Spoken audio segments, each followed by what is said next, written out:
नमस्कार दोस्तों, इस वीडियो के अंदर हम बात करने वाले हैं ज़मीन खरीदारी के बारे में। अगर आप भी कहीं ज़मीन खरीदने जा रहे हैं या फिर भविष्य में कभी आप ज़मीन खरीदेंगे तो 5 ऐसे चीज़ें हैं जो आपको ज़मीन खरीदने से पहले विक्रेता से ज़रूर पूछना चाहिए, अन्यथा आपका पैसा और ज़मीन दोनों बर्बाद हो सकता है। बाद में पता चला कि ज़मीन किसके नाम पर था और बेचा कोई और है, तो ऐसे में आप विवाद में फंस सकते हो और आपका पैसा और ज़मीन दोनों बर्बाद हो सकता है। इसलिए ज़मीन खरीदने से पहले 5 ऐसे बातें हैं जो आपको हमेशा विक्रेता से पूछना चाहिए। इन्हीं 5 बातों के बारे में इस वीडियो में हम डिस्कस करेंगे। अगर आप चैनल पर नए हैं तो सब्सक्राइब जरूर कर लीजिएगा।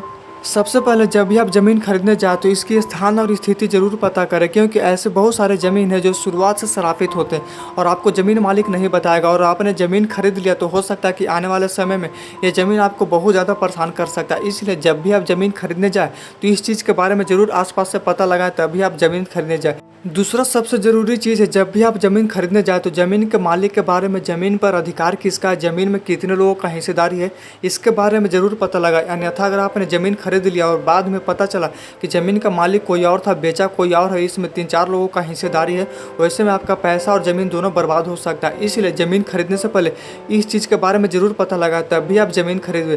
तीसरा सबसे ज़रूरी बात है ज़मीन पर प्रतिबंध। अगर आपने ज़मीन खरीद लिया और बाद में कोई चीज़ आपने वहाँ पर बनाना शुरू कर दिया, इसके बाद गाँव वाले मना कर दिया कि इस जगह पर आप इस चीज़ का निर्माण नहीं कर सकते, वैसे में आपका ज़मीन और पैसा दोनों बर्बाद हो सकता है। इसलिए ज़मीन प्रतिबंध के बारे में ज़रूर पता करें, तभी आप ज़मीन खरीदें। और चौथा सबसे ज़रूरी चीज़ है, इसमें आपको ज़मीन का माप ज़रूर करवाएं। अन्यथा अगर बाद में पता चला कि आपने 3 कट्ठा का पैसा दिया या 4 कट्ठा का पैसा दिया और बाद में मापी में पता चला कि इसमें से 2 कट्ठा किसी और का था और इसमें मतलब सरकारी ज़मीन कितने थे, और ये सारी चीज़ें मतलब आपको फिर नुकसान हो सकता है।